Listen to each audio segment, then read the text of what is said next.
welcome back to tonight's quiet moment of literary escape. We return now to Bellamy by Guy de Maupassant, a tale that moves like a hushed whisper through the candlelit salons and shadowed boulevards of Paris. In part 3, Georges Duroy begins to understand the true currency of society, not just charm or intelligence, but influence. And with influence comes temptation. The world opens further to him, revealing new doors, new alliances, and new desires that stir beneath polished conversation and knowing glances. As he walks the fine line between admiration and manipulation, we begin to see not only the man he is, but the man he may yet become. Let the soft cadence of this story wrap around you once more. If these words bring you solace, please consider subscribing and sharing your thoughts in the comments below. Your presence here makes this journey all the more meaningful. Now let your breath slow, lean in, and step once again into the streets of Paris. Bellamy, Part 3, Chapter 13. Autumn had come. The Duroys had spent the entire summer in Paris, leading a vigorous campaign in La Vie Francaise in favor of the new cabinet.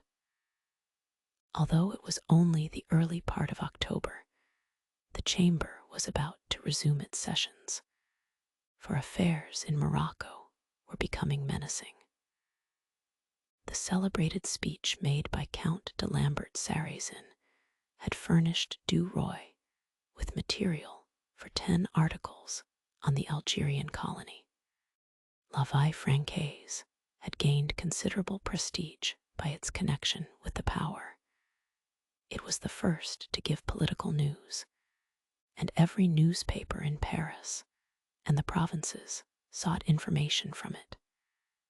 It was quoted, feared, and began to be respected. It was no longer the organ of a group of political intriguers, but the avowed mouthpiece of the cabinet. Laroche Mathieu was the soul of the journal, and Duroy his speaking trumpet. Madame Walter retired discreetly into the background. Madeleine's salon became an influential center in which several members of the cabinet met every week. The president of the council had even dined there twice. The minister of foreign affairs was quite at home at the Duroys. He came at any hour, bringing dispatches or information, which he dictated either to the husband or wife as if they were his secretaries. After the minister had departed, when Duroy was alone with Madeleine, he uttered threats and insinuations against the parvenu, as he called him. His wife simply shrugged her shoulders scornfully, repeating, "Become a minister, and you can do the same. Until then, be silent." His reply was, "No one knows of what I am capable. Perhaps they will find out some day." She answered philosophically, "He who lives will see." The morning of the reopening of the chamber, Duroy lunched with Laroche Mathieu in order to receive instructions from him before the session for a political article the following day in La Vie Francaise, which was to be a sort of official declaration of the plans of the cabinet. After listening to Laroche Mathieu's eloquence for some time with jealousy in his heart, Duroy sauntered slowly toward the office to commence his work, for he had nothing to do until 4 o'clock, at which hour he was to meet Madame de Morel at Rue de Constantinople. They met there regularly twice a week, Mondays and Wednesdays. On entering the office, he was handed a sealed dispatch. It was from Madame Walter and read thus: "It is absolutely necessary that I should see you today. It is important. Expect me at 2 o'clock at Rue de Constantinople. I can render you a great service, your friend until death." "Virginie," he exclaimed, "heavens, what a bore," and left the office at once, too much annoyed to work. For 6 weeks, he had ineffectually tried to break with Madame Walter. At 3 successive meetings, she had been a prey to remorse, and had overwhelmed her lover with reproaches. Angered by those scenes, and already weary of the dramatic woman, he had simply avoided her, hoping that the affair would end in that way. But she persecuted him with her affection, summoned him at all times by telegrams to meet her at street corners, in shops, or public gardens. She was very different from what he had fancied she would be, trying to attract him by actions ridiculous in one of her age. It disgusted him to hear her call him my rat, my dog, my treasure, my jewel, my bluebird, and to see her assume a kind of childish modesty when he approached. It seemed to him that, being the mother of a family, a woman of the world, she should have been more sedate, and have yielded with tears if she chose, but with the tears of a Dido, and not of a Juliet. He never heard her call him little one or baby, without wishing to reply old woman, to take his hat with an oath, and leave the room. At first they had often met at Rue de Constantinople, but Duroy, who feared an encounter with Emily, de Morel, invented 1,001 pretexts in order to avoid that rendezvous. He was therefore obliged to either lunch or dine at her house daily, when she would clasp his hand under cover of the table, or offer him her lips behind the doors. Above all, Georges enjoyed being thrown so much in contact with Suzanne. She made sport of everything and everybody with cutting appropriateness. At length, however, he began to feel an unconquerable repugnance to the love lavished upon him by the mother. He could no longer see her, hear her, nor think of her without anger. He ceased calling upon her, replying to her letters, and yielding to her appeals.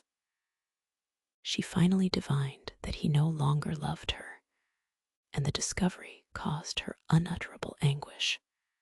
But she watched him, followed him in a cab with drawn blinds to the office, to his house, in the hope of seeing him pass by.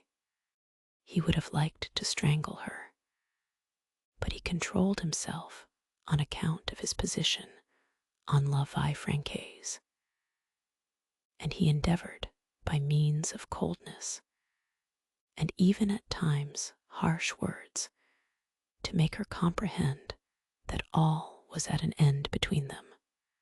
Then, too, she persisted in devising ruses for summoning him to Rue de Constantinople, and he was in constant fear that the two women would some day meet face to face at the door. On the other hand, his affection for Madame de Morel had increased during the summer. They were both bohemians by nature. They took excursions together to Argenteuil, Bougival, Masons, and Poissy, and when he was forced to return and dine at Madame Walter's, he detested his mature mistress more thoroughly, as he recalled the youthful one he had just left. He He was congratulating himself upon having freed himself almost entirely from the former's clutches when he received the telegram above mentioned. He reread it as he walked along. He thought, "What does that old owl want with me? I am certain she has nothing to tell me except that she adores me. However, I will see. Perhaps there is some truth in it. Clotilde is coming at 4. I must get rid of the other one at 3 or soon after, provided they do not meet. What jades women are." As he uttered those words, he was reminded of his wife, who was the only one who did not torment him. She lived by his side and seemed to love him very much at the proper time, for she never permitted anything to interfere with her ordinary occupations of life. He strolled toward the appointed place of meeting, mentally cursing Madame Walter. Ah, I will receive her in such a manner that she will not tell me anything. First of all, I will give her to understand that I shall never cross her threshold again. He entered to await her. She soon arrived, and seeing him, exclaimed, "Ah, you received my dispatch. How fortunate." "Yes, I received it at the office, just as I was setting out for the chamber." "What do you want?" he asked ungraciously. She had raised her veil in order to kiss him, and approached him timidly and humbly with the air of a beaten dog. "How unkind you are to me, how harshly you speak. What have I done to you? You do not know what I have suffered for you." He muttered, "Are you going to begin that again?" She stood near him, awaiting a smile, a word of encouragement, to cast herself into his arms, and whispered, "You need not have won me to treat me thus. You might have left me virtuous and happy. Do you remember what you said to me in the church, and how you forced me to enter this house? And now this is the way you speak to me, receive me. My God, how you maltreat me." He stamped his foot and said violently, "Enough, be silent. I can never see you a moment without hearing that refrain. You were mature when you gave yourself to me. I am much obliged to you. I am infinitely grateful, but I need not be tied to your apron strings until I die. You have a husband and I a wife. Neither of us is free. It was all a caprice, and now it is at an end." She said, "How brutal you are, how coarse and villainous." No, I was no longer a young girl, but I had never loved, never wavered in my dignity. He interrupted her. "I know it. You have told me that 20 times, but you have had 2 children." She drew back as if she had been struck. "Oh, George's." And pressing her hands to her heart, she burst into tears. When she began to weep, he took his hat. "Ah, you are crying again. Good evening. Is it for this that you sent for me?" She took a step forward in order to bar the way, and drawing a handkerchief from her pocket, she wiped her eyes. Her voice grew steadier. "No, I came to give you political news, to give you the means of earning 50,000 francs, or even more if you wish to." Suddenly softened, he asked, "How?" "By chance last evening I heard a conversation between my husband and Laroche. Walter advised the minister not to let you into the secret, for you would expose it." Duroy placed his hat upon a chair and listened attentively. "They are going to take possession of Morocco. Why, I lunched with Larach this morning, and he told me the cabinet's plans. No, my dear, they have deceived you, because they feared their secret would be made known. Sit down, said Georges. He sank into an armchair, while she drew up a stool and took her seat at his feet.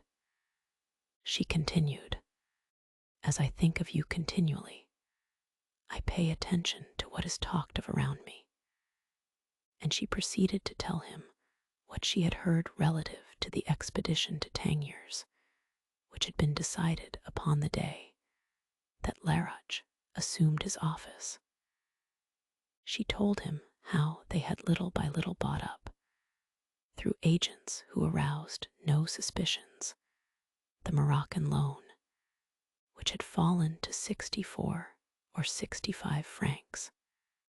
How when the expedition was entered upon, the French government would guarantee the debt, and their friends would make 50 or 60 millions. He cried, Are you sure of that? She replied, Yes, I am sure. He continued, That is indeed fine. As for that rascal of a Larach, let him beware. I will get his ministerial carcass between my fingers yet. Then, after a moment's reflection, he muttered, One might profit by that. You too can buy some stock, said she. It is only 72 francs. He replied, But I have no ready money. She raised her eyes to his, eyes full of supplication. I have thought of that, my darling, and if you love me a little, you will let me lend it to you. He replied abruptly, almost harshly, No, indeed. She whispered imploringly, Listen, there is something you can do without borrowing money. I intended buying 10,000 francs worth of the stock. Instead, I will take 20,000 and you can have half. There will be nothing to pay at once. If it succeeds, we will make 70,000 francs. If not, you will owe me 10,000, which you can repay at your pleasure. He said again, No, I do not like those combinations. She tried to persuade him by telling him that she advanced nothing, that the payments were made by Walter's bank. She pointed out to him that he had led the political campaign in La Vie Francaise, and that he would be very simple not to profit by the results he had helped to bring about. As he still hesitated, she added, It is in reality Walter who will advance the money, and you have done enough for him to offset that sum. Very well, said he, I will do it. If we lose, I will pay you back 10,000 francs. She was so delighted that she rose, took his head between her hands, and kissed him. At first, he did not repulse her, but when she grew more lavish with her caresses, he said, Come, that will do. She gazed at him sadly. Oh, Georges, I can no longer even embrace you. No, not today. I have a headache. She reseated herself with docility at his feet and asked, Will you dine with us tomorrow? It would give me such pleasure. He hesitated at first, but dared not refuse. Yes, certainly. Thank you, dearest. She rubbed her cheek against the young man's vest as she did so. One of her long black hairs caught on a button. She twisted it tightly around. Then she twisted another around another button, and so on. When he rose, he would tear them out of her head and would carry away with him unwittingly a lock of her hair. It would be an invisible bond between them.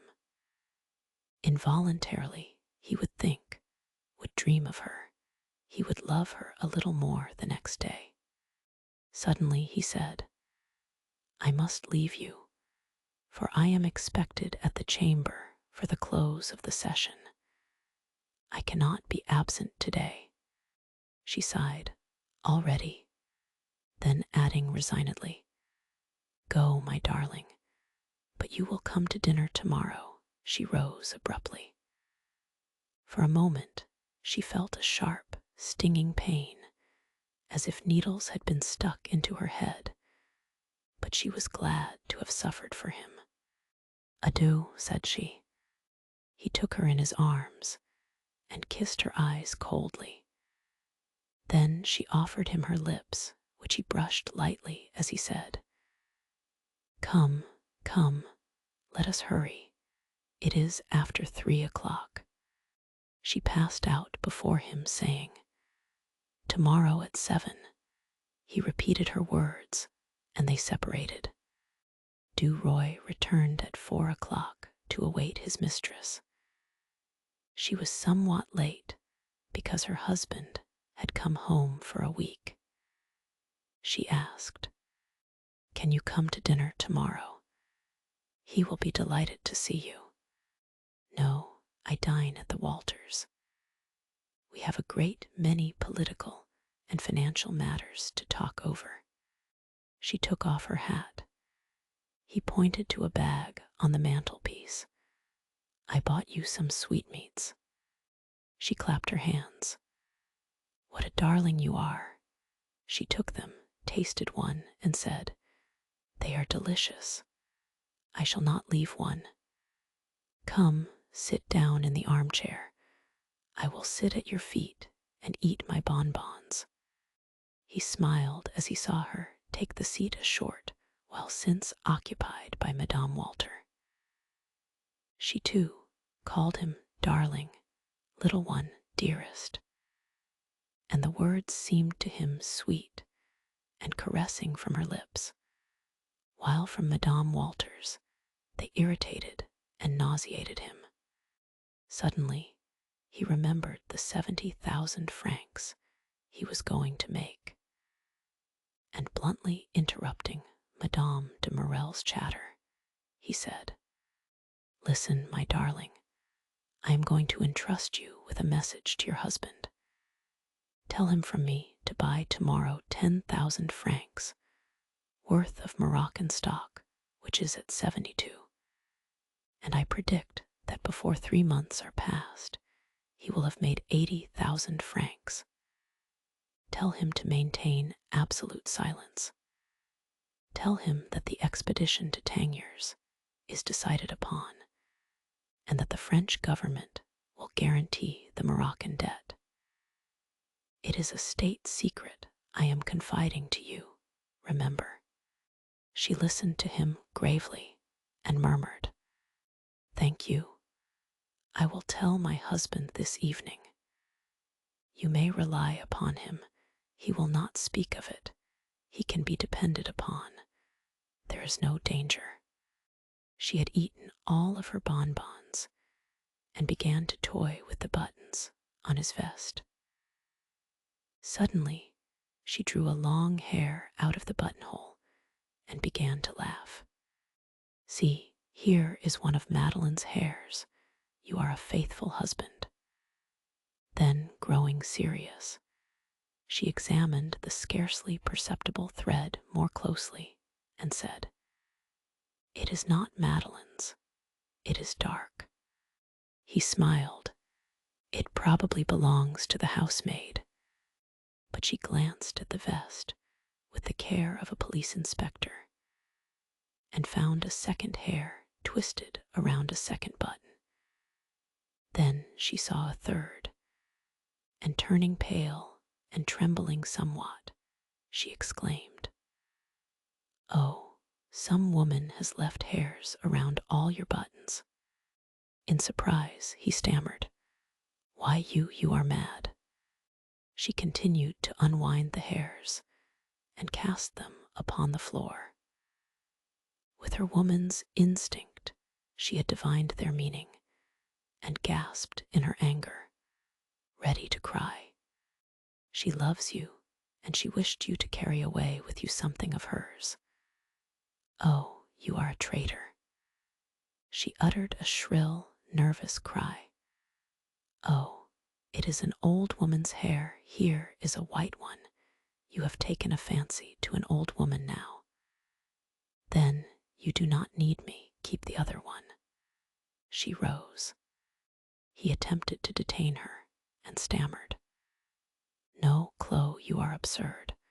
I do not know whose it is. Listen, stay, see, stay. But she repeated, keep your old woman, keep her. Have a chain made of her hair, of her gray hair. There is enough for that. Hastily, she donned her hat and veil, and when he attempted to touch her, she struck him in the face and made her escape while he was stunned by the blow. When he found that he was alone, he cursed Emmy. Walter bathed his face and went out vowing vengeance. That time he would not pardon. No, indeed. He strolled to the boulevard and stopped at a jeweler's to look at a chronometer he had wanted for some time, and which would cost 1,800 francs. He thought with joy, if I make my 70,000 francs, I can pay for it. And he began to dream of all the things he would do when he got the money. First of all, he would become a deputy. Then he would buy the chronometer. Then he would speculate on change. And then he did not enter the office, preferring to confer with Madeline before seeing Walter again and writing his article. He turned toward home. He reached Rue Drouot when he paused. He had forgotten to inquire for Count de Vaudrec, who lived on Chaussee Danton. He retraced his steps with a light heart, thinking of 1,000 things, of the fortune he would make, of that rascal of a Laroche, and of old Walter. He was not at all uneasy as to Clotilde's anger, knowing that she would soon forgive him. When he asked the janitor of the house in which Count de Vaudrec lived, how is M. de Vaudrec? I have heard that he has been ailing of late, the man replied. The Count is very ill, sir. They think he will not live through the night. The gout has reached his heart. Duroy was so startled he did not know what to do. Vaudrec dying, he stammered. Thanks, I will call again, unconscious of what he was saying. He jumped into a cab and drove home. His wife had returned. He entered her room out of breath. Did you know? Vaudrec is dying. She was reading a letter and turning to him asked, What did you say? I said that Vaudrec is dying of an attack of gout. Then he added, What shall you do? She rose, her face was livid. She burst into tears and buried her face in her hands. She remained standing, shaken by sobs, torn by anguish. Suddenly she conquered her grief and, wiping her eyes, said, I am going to him. Do not worry about me. I do not know what time I shall return. Do not expect me. He replied, Very well, go. They shook hands, and she left in such haste that she forgot her gloves. Georges, after dining alone, began to write his article. He wrote it according to the minister's instructions, hinting to the readers that the expedition to Morocco would not take place. He took it, when completed, to the office, conversed several moments with M. Walter, and set out again, smoking with a light heart, he knew not why. His wife had not returned. He retired and fell asleep. Toward midnight, Madeline came home. Georges sat up in bed and asked, "Well?"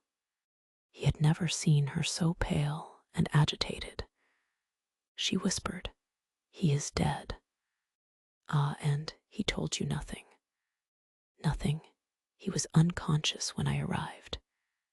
Questions which he dared not ask arose to George's lips. "Lie down and rest," said he. She disrobed hastily and slipped into bed. He continued, "Had he any relatives at his deathbed?" "Only a nephew." "Ah, did he often see that nephew?" "They had not met for 10 years." "Had he other relatives?" "No, I believe not." "Will that nephew be his heir?" "I do not know." "Was Vaudrec very rich?" "Yes, very." "Do you know what he was worth?"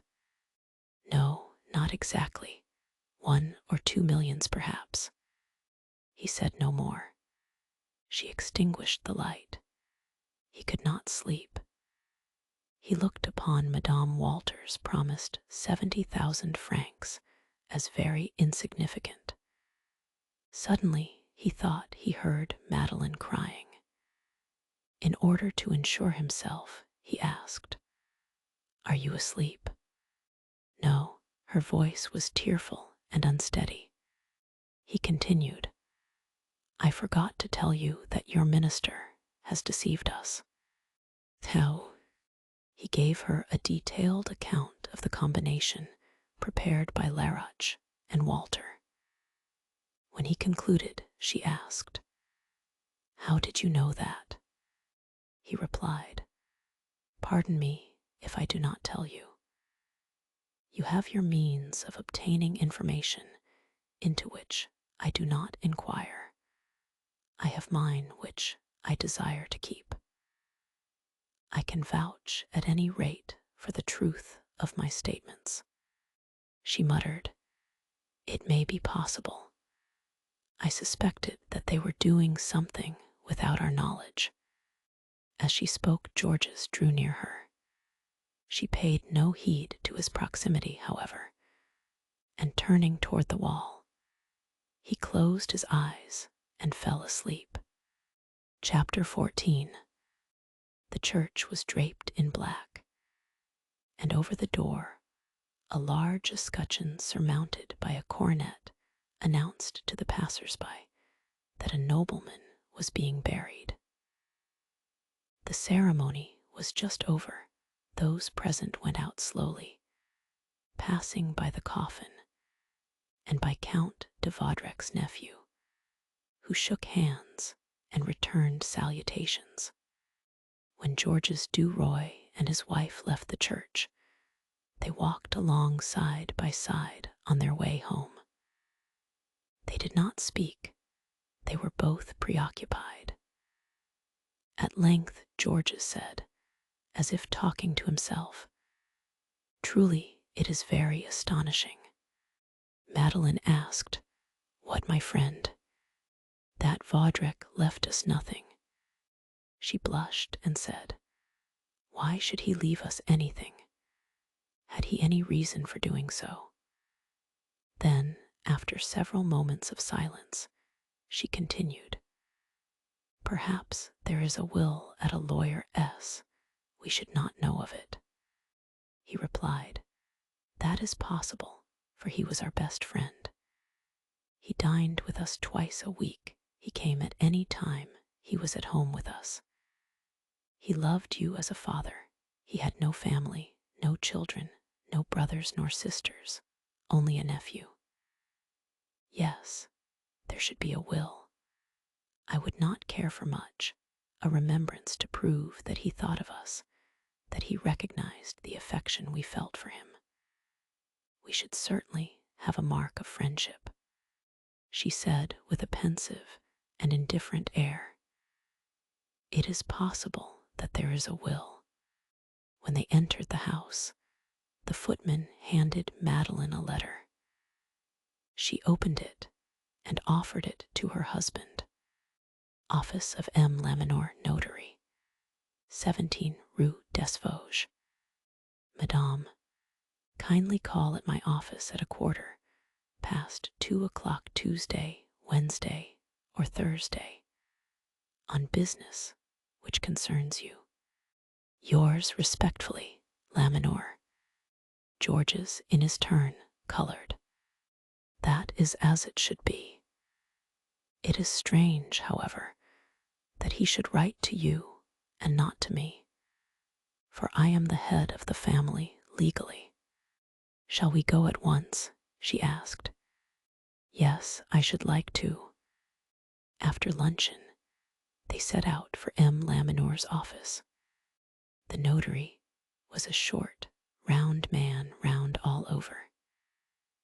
His head looked like a ball fastened to another ball, which was supported by legs so short that they too almost resembled balls. He bowed as Du Roy and his wife were shown into his office, pointed to seats, and said, turning to Madeline, Madame, I sent for you in order to inform you of Count de Vaudrec's will, which will be of interest to you. Georges could not help muttering, I suspected that. The notary continued, I shall read you the document, which is very brief. I, the undersigned, Paul Émile Cyprien Gontran, Count de Vaudrec, sound both in body and mind, here express my last wishes. As death might take me away at any moment, I wish to take the precaution of drawing up my will, to be deposited with M. Laminor. Having no direct heirs, I bequeath all my fortune, comprising stocks and bonds for 600,000 francs, and landed property for 500,000, to Madame Claire Madeleine Du Roy, unconditionally. I beg her to accept that gift from a dead friend as a proof of devoted, profound, and respectful affection. The notary said, That is all. That document bears the date of August last, and took the place of one of the same nature made 2 years ago in the name of Madame Claire Madeleine Forestier. I have the first will, which would prove, in case of contestation on the part of the family, that Count de Vaudrec had not changed his mind. Madeleine cast down her eyes. Her cheeks were pale. Georges nervously twisted his mustache. The notary continued after a moment's pause. It is of course understood that Madame cannot accept that legacy without your consent. Du Roy rose and said shortly, I ask time for reflection. The notary smiled, bowed, and replied pleasantly, I comprehend the scruples which cause you to hesitate. I may add that M. de Vaudrec's nephew, who was informed this morning of his uncle's last wishes, expresses himself as ready to respect them if he be given 100,000 francs. In my opinion, the will cannot be broken, but a lawsuit would cause a sensation which you would probably like to avoid. The world often judges uncharitably. Can you let me have your reply before Saturday? Georges bowed, and together with his wife left the office. When they arrived home, Du Roy closed the door and, throwing his hat on the bed, asked, What were the relations between you and Vaudrec? Madeline, who was taking off her veil, turned around with a shudder. Between us. Yes, between you and him. One does not leave one's entire fortune to a woman unless. She trembled and could scarcely take out the pins which fastened the transparent tissue. Then she stammered in an agitated manner, "You are mad, you are. You did not think he would leave you anything." George's replied, emphasizing each word. "Yes, he could have left me something, me, your husband, his friend, but not you, my wife and his friend. The distinction is material in the eyes of the world." Madeline gazed at him fixedly. "It seems to me that the world would have considered a legacy from him to you very strange." "Why?" "Because," she hesitated, then continued, "because you are my husband, because you were not well acquainted, because I have been his friend so long, because his first will, made during Forestier's lifetime, was already in my favor." Georges began to pace to and fro. He finally said, "You cannot accept that." She answered indifferently, "Very well. It is not necessary then to wait until Saturday. You can inform M. Laminor at once." He paused before her, and they gazed into one another's eyes, as if by that mute and ardent interrogation they were trying to examine each other's consciences. In a low voice he murmured, "Come, confess your relations." She shrugged her shoulders. "You are absurd. Vaudrec was very fond of me, very, but there was nothing more, never." He stamped his foot. "You lie. It is not possible." She replied calmly, "It is so, nevertheless." He resumed his pacing to and fro, then pausing again, he said, "Explain to me, then, why he left all his fortune to you." She did so with a nonchalant air. "It is very simple. As you said just now, we were his only friends, or rather, I was his only friend, for he knew me when a child. My mother was a governess in his father's house. He came here continually, and as he had no legal heirs, he selected me. It is possible that he even loved me a little, but what woman has never been loved thus? He brought me flowers every Monday. You were never surprised at that, and he never brought you any. Today he leaves me his fortune for the same reason, because he had no one else to leave it to. It would, on the other hand, have been extremely surprising if he had left it to you. Why, what are you to him?" She spoke so naturally and so calmly that Georges hesitated before replying. "It makes no difference. We cannot accept that bequest under those conditions. Everyone would talk about it and laugh at me. My fellow journalists are already too much disposed to be jealous of me and to attack me. I have to be especially careful of my honor and my reputation. I cannot permit my wife to accept a legacy of that kind from a man whom rumor has already assigned to her as her lover. Forestier might perhaps have tolerated that, but I shall not." She replied gently, "Very well, my dear, we will not take it. It will be 1,000,000 less in our pockets. That is all." Georges paced the room and uttered his thoughts aloud, thus speaking to his wife without addressing her. Yes, 1,000,000, so much the worse. He did not think when making his will what a breach of etiquette he was committing. He did not realize in what a false, ridiculous position he was placing me. He should have left half of it to me. That would have made matters right.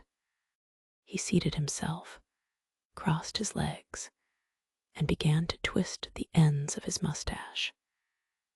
As was his custom when annoyed, uneasy, or pondering over a weighty question, Madeline took up a piece of embroidery upon which she worked occasionally and said, "I have nothing to say.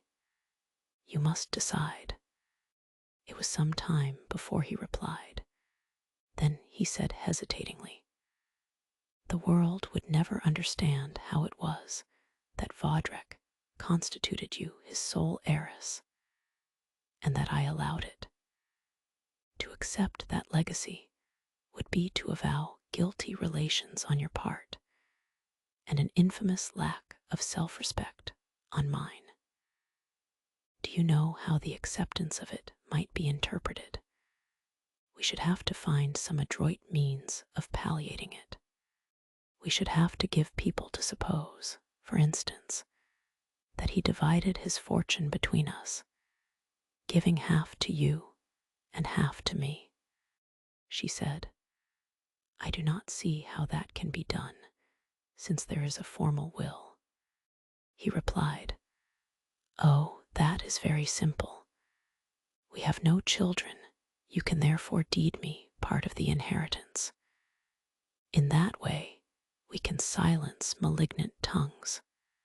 She answered somewhat impatiently, "I do not see how we can silence malignant tongues, since the will is there, signed by Vaudrec."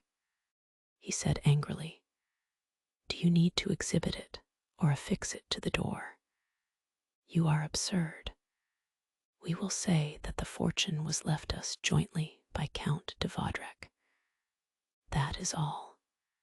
You cannot, moreover, accept the legacy without my authority. I will only consent on the condition of a partition which will prevent me from becoming a laughingstock for the world." She glanced sharply at him. "As you will, I am ready." He seemed to hesitate again, rose, paced the floor, and avoiding his wife's piercing gaze, he said, "No, decidedly no. Perhaps it would be better to renounce it altogether. It would be more correct, more honorable. From the nature of the bequest, even charitably disposed people would suspect illicit relations." He paused before Madeline. "If you like, my darling, I will return to M. Laminor S. alone, to consult him and to explain the matter to him. I will tell him of my scruples, and I will add that we have agreed to divide it in order to avoid any scandal. From the moment that I accept a portion of the inheritance, it will be evident that there is nothing wrong. I can say, my wife accepts it because I, her husband, accept I, who am the best judge of what she can do without compromising herself." Madeline simply murmured, "As you wish." He continued, "Yes, it will be as clear as day if that is done. We inherit a fortune from a friend who wished to make no distinction between us, thereby showing that his liking for you was purely platonic. You may be sure that if he had given it a thought, that is what he would have done. He did not reflect, he did not foresee the consequences. As you said just now, he offered you flowers every week. He left you his wealth." She interrupted him with a shade of annoyance. "I understand. No more explanations are necessary. Go to the notary at once." He stammered in confusion. "You are right. I will go." He took his hat, and as he was leaving the room, he asked, "Shall I try to compromise with the nephew for 50,000 francs?" She replied haughtily, "No. Give him the 100,000 francs he demands, and take them from my share if you wish." Abashed, he murmured, "No, we will share it." After deducting 50,000 francs each, we will still have 1,000,000 net. Then he added, "Until later, my little maid."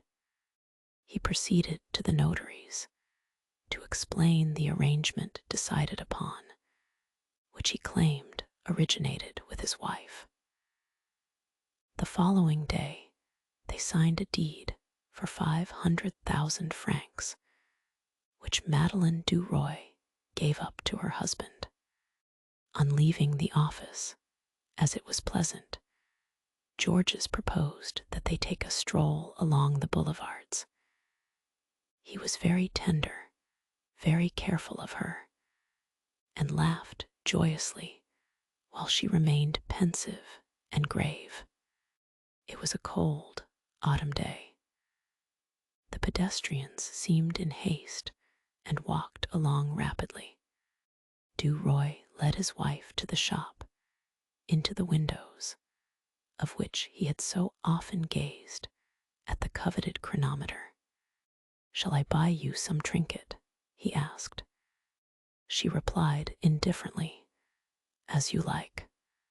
They entered the shop. "What would you prefer, a necklace, a bracelet, or earrings?" The sight of the brilliant gems made her eyes sparkle in spite of herself. As she glanced at the cases filled with costly baubles, suddenly she exclaimed, "There is a lovely bracelet." It was a chain, very unique in shape, every link of which was set with a different stone. Georges asked, "How much is that bracelet?" The jeweler replied, 3,000 francs, sir. If you will let me have it for 2,500, I will take it." The man hesitated, then replied, "No, sir, it is impossible." Duroy said, "See here, throw in this chronometer at 1,500 francs. That makes 4,000, and I will pay cash. If you do not agree, I will go somewhere else." The jeweler finally yielded. "Very well, sir."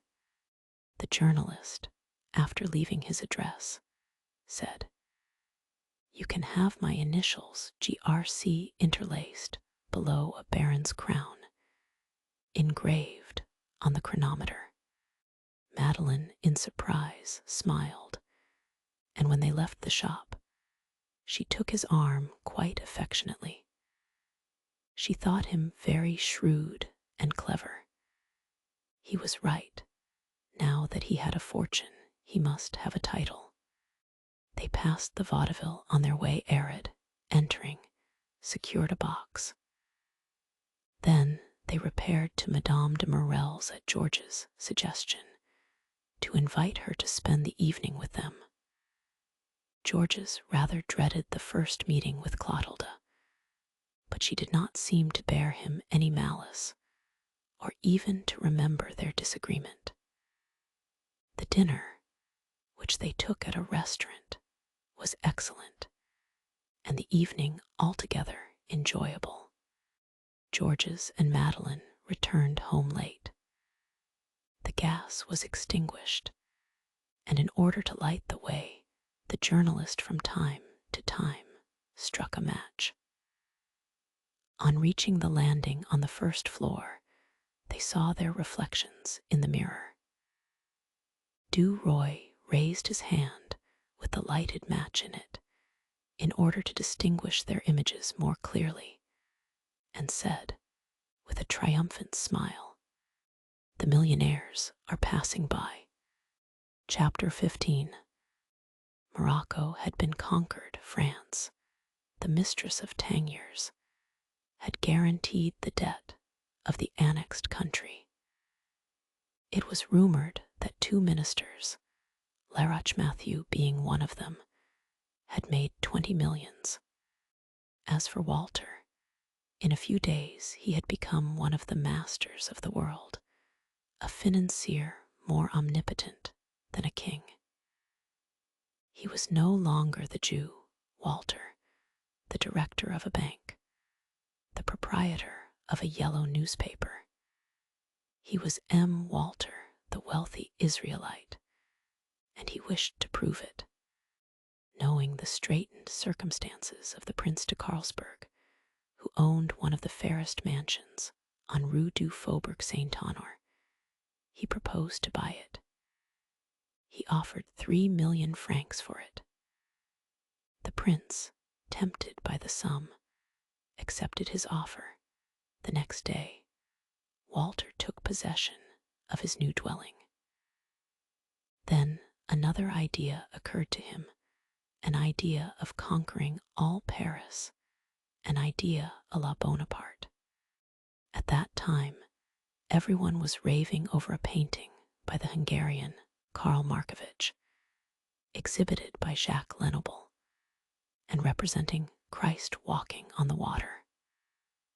Art critics enthusiastically declared it to be the most magnificent painting of the age. Walter bought it, thereby causing entire Paris to talk of him, to envy him, to censure or approve his action. He issued an announcement in the papers that everyone was invited to come on a certain evening to see it. Duroy was jealous of M. Walter's success. He had thought himself wealthy with the 500,000 francs extorted from his wife, and now he felt poor as he compared his paltry fortune with the shower of millions around him. His envious rage increased daily. He cherished ill will toward everyone, toward the Walters, even toward his wife, and above all toward the man who had deceived him, made use of him, and who dined twice a week at his house. Georges acted as his secretary, agent, mouthpiece, and when he wrote at his dictation, he felt a mad desire to strangle him. Larache reigned supreme in the Duroy household, having taken the place of Count de Vaudrec. He spoke to the servants as if he were their master.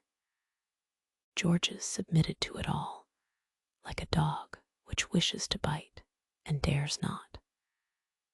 But he was often harsh and brutal to Madeleine, who merely shrugged her shoulders and treated him as one would a fretful child.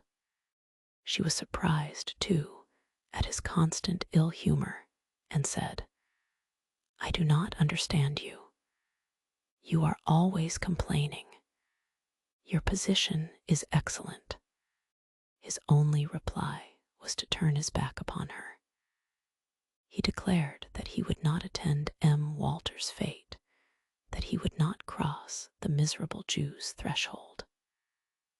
For 2 months, Madame Walter had written to him daily, beseeching him to come to see her, to appoint a meeting where he would, in order that she might give him the 70,000 francs she had made for him. He did not reply and threw her letters into the fire. Not that he would have refused to accept his share of the profits, but he enjoyed treating her scornfully, trampling her underfoot. She was too wealthy. He would be inflexible. The day of the exhibition of the picture, as Madeleine chided him for not going, he replied, "Leave me in peace. I shall remain at home." After they had dined, he said suddenly, "I suppose I shall have to go through with it. Get ready quickly." "I shall be ready in 15 minutes, she said. As they entered the courtyard of the Hotel de Carlsberg, it was one blaze of light. A magnificent carpet was spread upon the steps leading to the entrance, and upon each one stood a man in livery, as rigid as marble. Duroy's heart was torn with jealousy. He and his wife ascended the steps and gave their wraps to the footmen who approached them. At the entrance to the drawing room, 2 children, one in pink, the other in blue, handed bouquets to the ladies. The rooms were already well filled. The majority of the ladies were in street costumes, a proof that they came thither as they would go to any exhibition. The few who intended to remain to the ball, which was to follow, wore evening dress. Madame Walter, surrounded by friends, stood in the second salon and received the visitors. Many did not know her and walked through the rooms as if in a museum, without paying any heed to the host and hostess. When Virginie perceived Duroy, she grew livid and made a movement toward him. Then she paused and waited for him to advance. He bowed ceremoniously, while Madeleine greeted her effusively. Georges left his wife near Madame Walter and mingled with the guests. 5 drawing rooms opened one into the other. They were carpeted with rich, oriental rugs, and upon their walls hung paintings by the old masters. As he made his way through the throng, someone seized his arm, and a fresh, youthful voice whispered in his ear, "Ah, here you are at last, naughty Bellamy. Why do we never see you any more?" It was Suzanne Walter, with her azure eyes and wealth of golden hair. He was delighted to see her, and apologized as they shook hands. "I have been so busy for 2 months that I have been nowhere," he replied gravely. "That is too bad. You have grieved us deeply, for Mamma and I adore you. As for myself, I cannot do without you. If you are not here, I am bored to death. You see, I tell you so frankly that you will not remain away like that any more. Give me your arm. I will show you Christ walking on the water myself. It is at the very end, behind the conservatory. Papa put it back there so that everyone would be obliged to go through the rooms. It is astonishing how proud Papa is of this house." As they walked through the rooms, all turned to look at that handsome man and that bewitching girl. A well-known painter said, "There is a fine couple." Georges thought, "If my position had been made, I would have married her. Why did I never think of it? How could I have taken the other one? What folly! One always acts too hastily. One never reflects sufficiently." And longing, bitter longing possessed him, corrupting all his pleasure, rendering life odious. Suzanne said, "You must come often, Bellamy. We can do anything we like now Papa is rich." He replied, "Oh, you will soon marry some prince, perhaps, and we shall never meet any more." She cried frankly, "Oh, oh, I shall not. I shall choose someone I love very dearly. I am rich enough for 2. He smiled ironically and said, "I give you 6 months.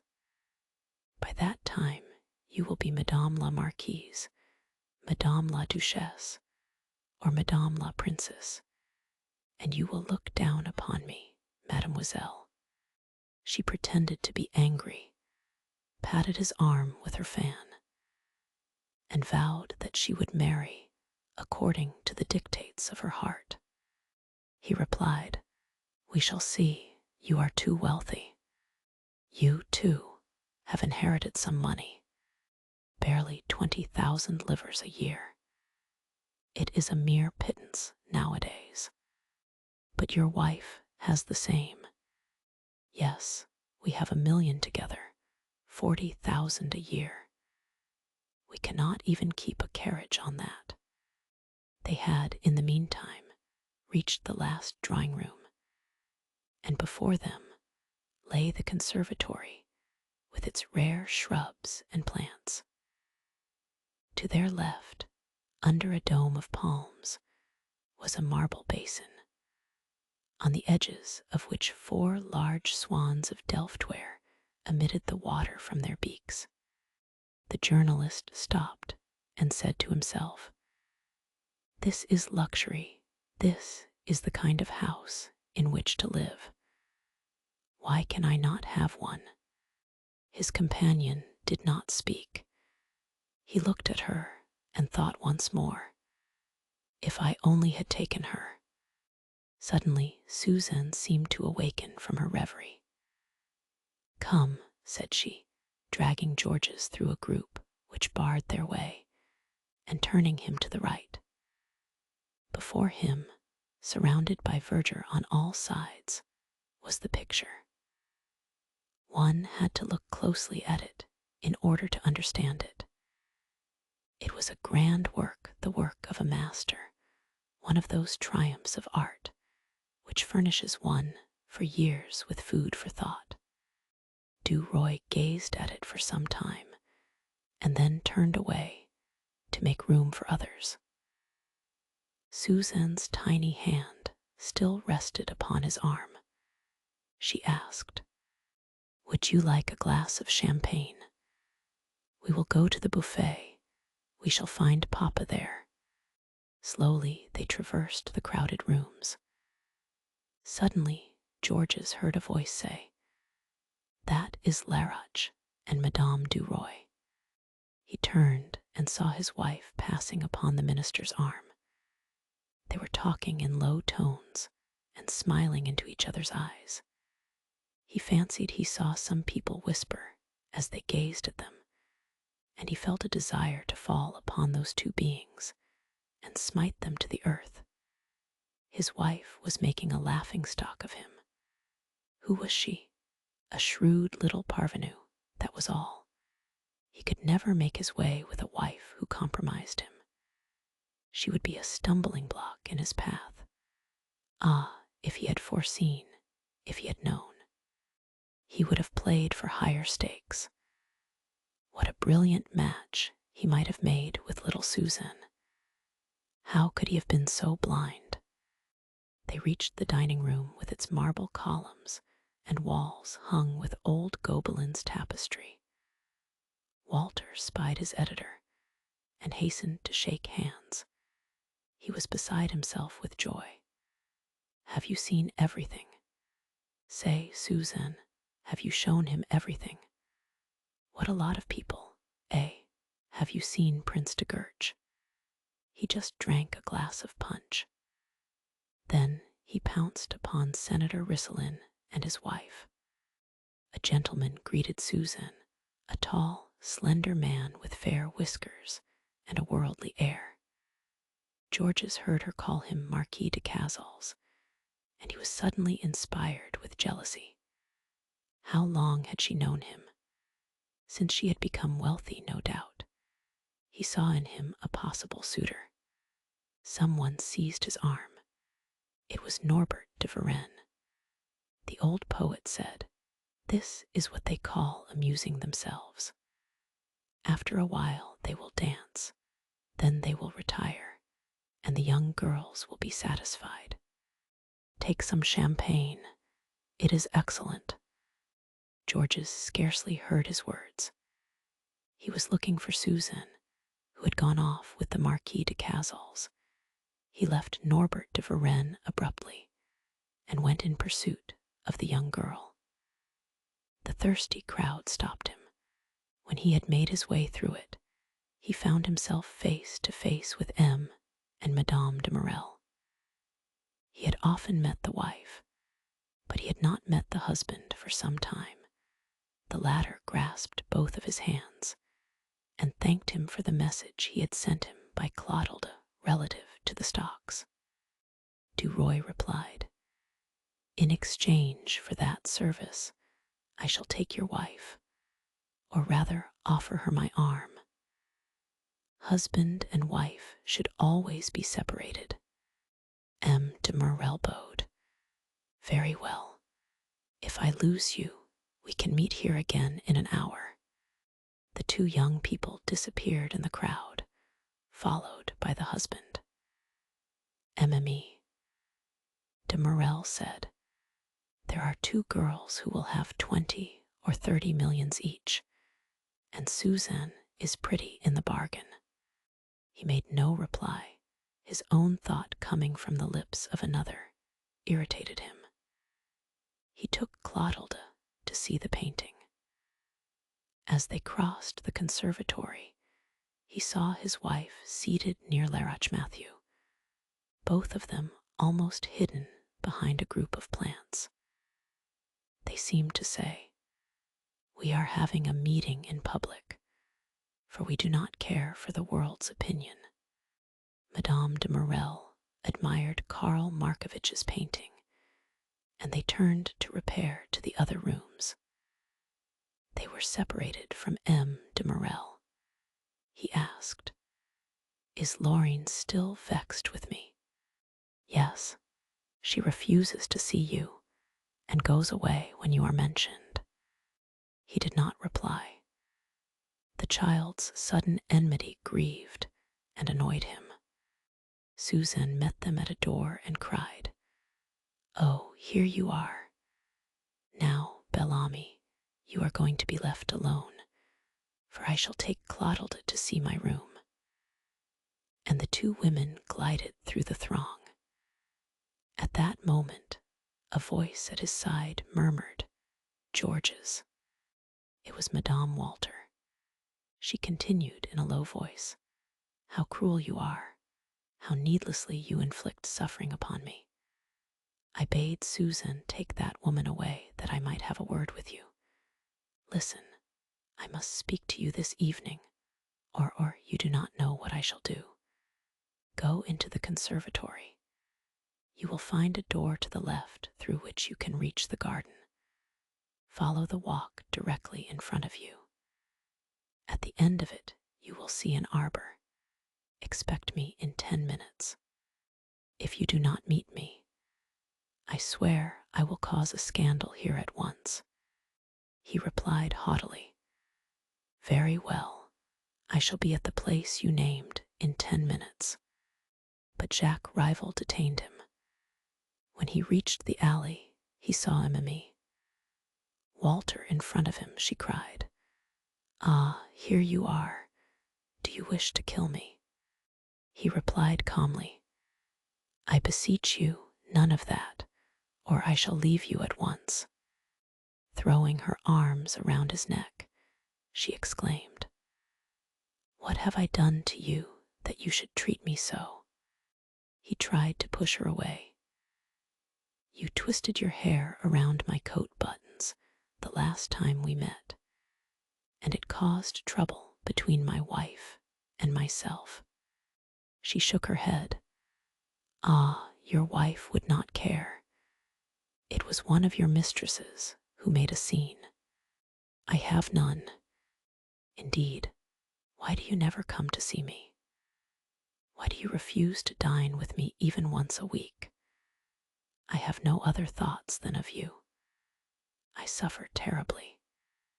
You cannot understand that your image, always present, closes my throat, stifles me, and leaves me scarcely strength enough to move my limbs in order to walk. So I remain all day in my chair thinking of you." He looked at her in astonishment. These were the words of a desperate woman, capable of anything. He, however, cherished a vague project and replied, "My dear, love is not eternal. One loves and one ceases to love. When it lasts, it becomes a drawback. I want none of it. However, if you will be reasonable and will receive and treat me as a friend, I will come to see you as formerly. Can you do that?" She murmured, "I can do anything in order to see you." "Then it is agreed that we are to be friends, nothing more." She gasped, "It is agreed." Offering him her lips, she cried in her despair, "One more kiss, one last kiss." He gently drew back. "No, we must adhere to our rules. She turned her head and wiped away 2 tears, then drawing from her bosom a package of notes tied with pink ribbon, she held it toward Duroy. Here is your share of the profits in that Moroccan affair. I was so glad to make it for you. Here, take it. He refused. No, I cannot accept that money. She became excited. Oh, you will not refuse it now. It is yours, yours alone. If you do not take it, I will throw it in the sewer. You will not refuse it, Georges. He took the package and slipped it into his pocket. We must return to the house. You will take cold. So much the better, if I could but die. She seized his hand, kissed it passionately, and fled toward the house. He returned more leisurely and entered the conservatory with head erect and smiling lips. His wife and Laroche were no longer there. The crowd had grown thinner. Suzanne, leaning on her sister's arm, advanced toward him. In a few moments, Rose, whom they teased about a certain count, turned upon her heel and left them. Duroy, finding himself alone with Suzanne, said in a caressing voice, "Listen, my dear little one, do you really consider me a friend?" "Why, yes, Bel-Ami. You have faith in me. Perfect faith. Do you remember what I said to you a while since?" "About what?" "About your marriage, or rather the man you would marry." "Yes." "Well, will you promise me one thing?" "Yes, what is it?" "To consult me when you receive a proposal, and to accept no one without asking my advice." "Yes, I will gladly.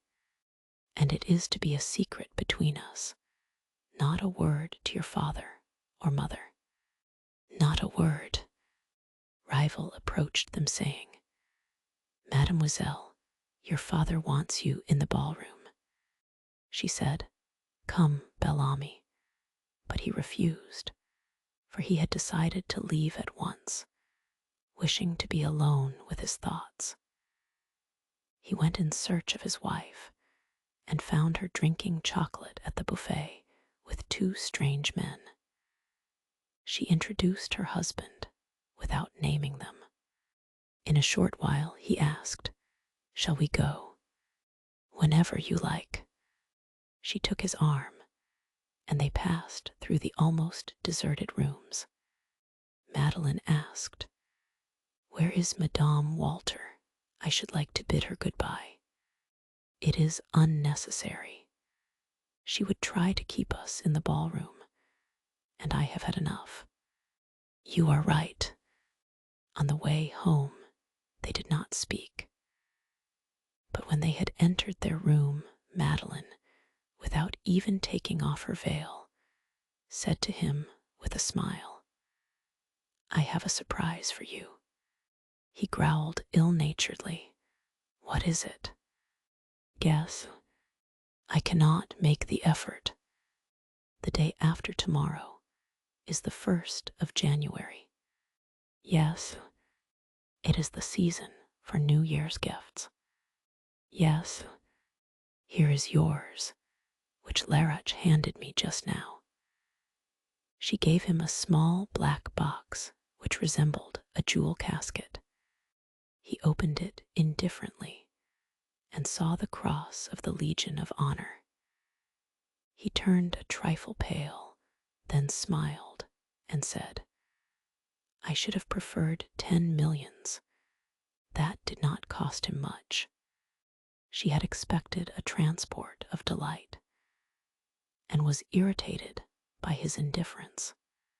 "You are incomprehensible. Nothing seems to satisfy you." He replied calmly, "That man is only paying his debts. He owes me a great deal more." She was astonished at his tone and said, "It is very nice, however, at your age." He replied, "I should have much more." He took the casket, placed it on the mantelpiece, and looked for some minutes at the brilliant star within it. Then he closed it with a shrug of his shoulders and began to prepare to retire.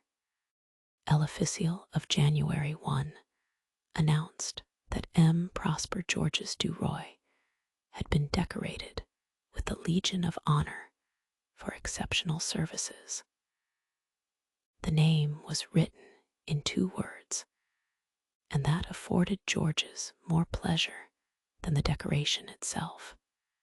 An hour after having read that notice, he received a note from Madame Walter, inviting him to come and bring his wife to dine with them that evening to celebrate his distinction.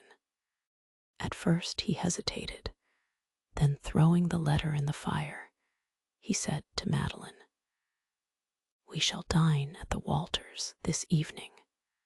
In her surprise, she exclaimed, "Why, I thought you would never set your foot in their house again." His sole reply was, "I have changed my mind." When they arrived at Rue du Faubourg Saint-Honor, they found Madame Walter alone in the dainty boudoir in which she received her intimate friends. She was dressed in black, and her hair was powdered. At a distance, she appeared like an old lady, in proximity, like a youthful one. "Are you in mourning?" asked Madeline. She replied sadly, "Yes and no. I have lost none of my relatives, but I have arrived at an age when one should wear somber colors.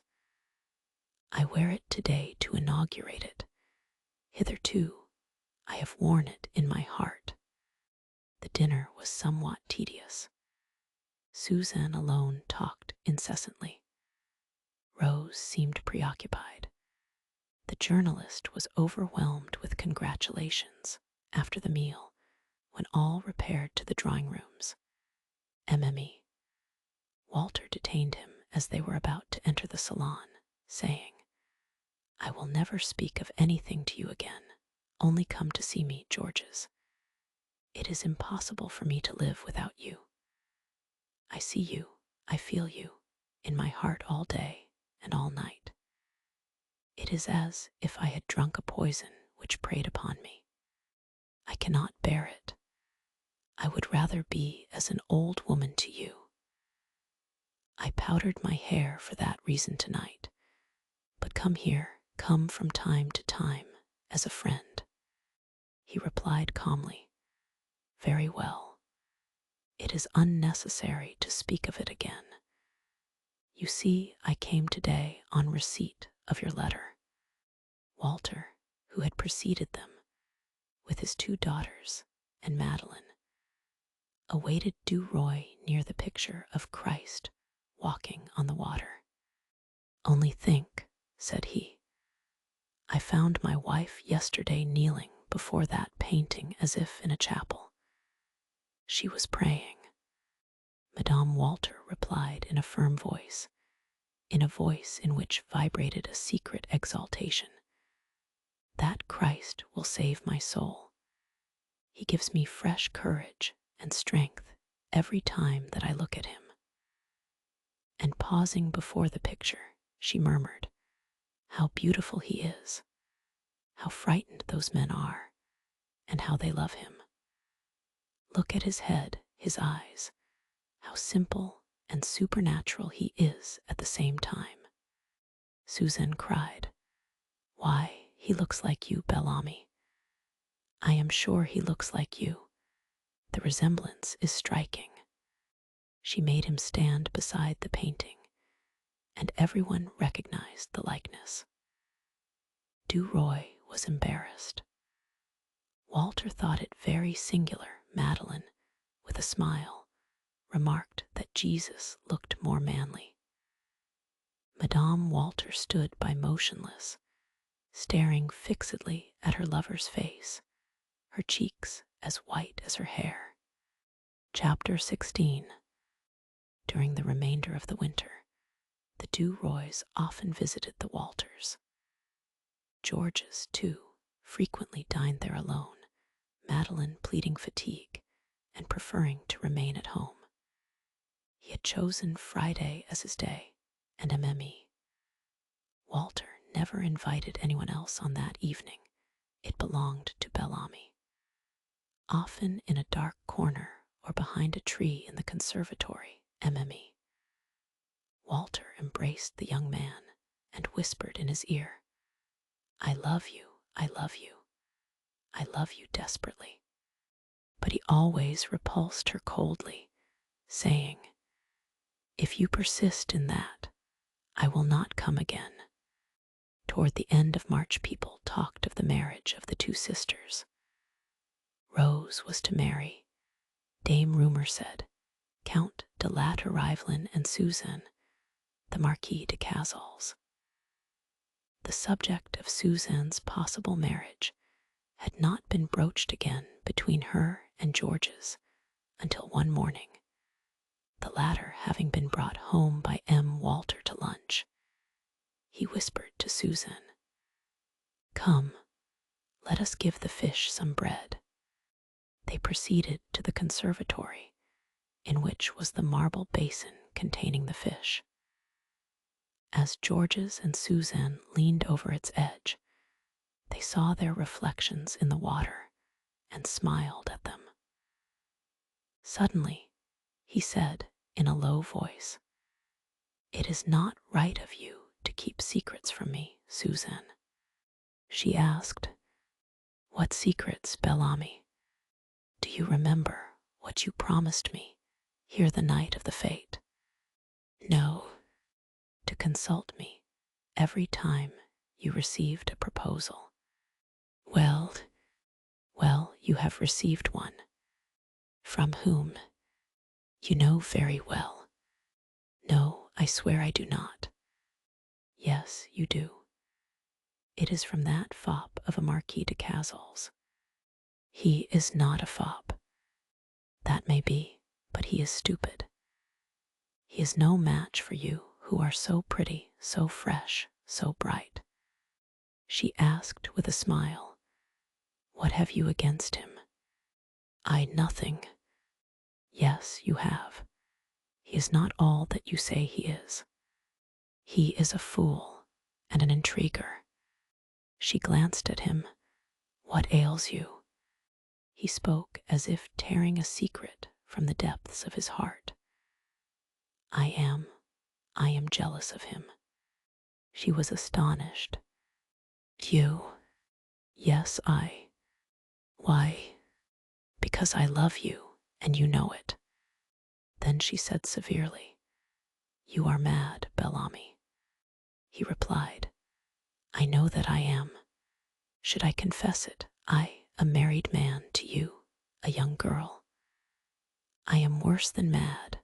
I am culpable, wretched. I have no possible hope, and that thought almost destroys my reason. When I hear that you are going to be married, I feel murder in my heart. You must forgive me, Suzanne." He paused. The young girl murmured half sadly, half gaily, "It is a pity that you are married, but what can you do? It cannot be helped." He turned toward her abruptly and said, "If I were free, would you marry me?" She replied, "Yes, Bellamy, I would marry you because I love you better than any of the others." He rose and stammering, "Thanks, thanks, do not, I implore you, say yes to anyone. Wait a while. Promise me." Somewhat confused, and without comprehending what he asked, she whispered, "I promise." Duroy threw a large piece of bread into the water and fled, without saying adieu, as if he were beside himself. Suzanne, in surprise, returned to the salon. When Duroy arrived home, he asked Madeline, who was writing letters, "Shall you dine at the Walters Friday?" "I am going." She hesitated. "No, I am not well. I prefer to remain here." "As you like. No one will force you." Then he took up his hat and went out. For some time he had watched and followed her, knowing all her actions. The time he had awaited had come at length. On Friday he dressed early in order, as he said, to make several calls before going to M. Walters. At about 6 o'clock, after having kissed his wife, he went in search of a cab.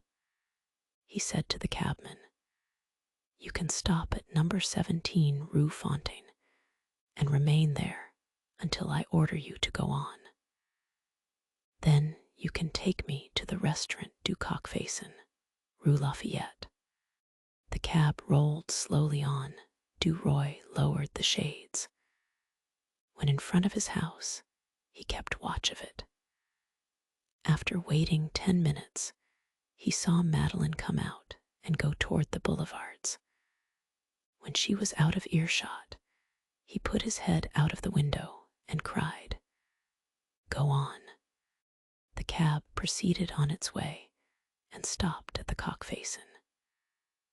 Georges entered the dining room and ate slowly, looking at his watch from time to time. At 7:30, he left and drove to Rue La Rochefoucauld. He mounted to the 3rd story of a house in that street and asked the maid who opened the door, "Is M. Guibert de Lorme at home?" "Yes, sir." He was shown into the drawing room, and after waiting some time, a tall man with a military bearing and gray hair entered. He was the police commissioner.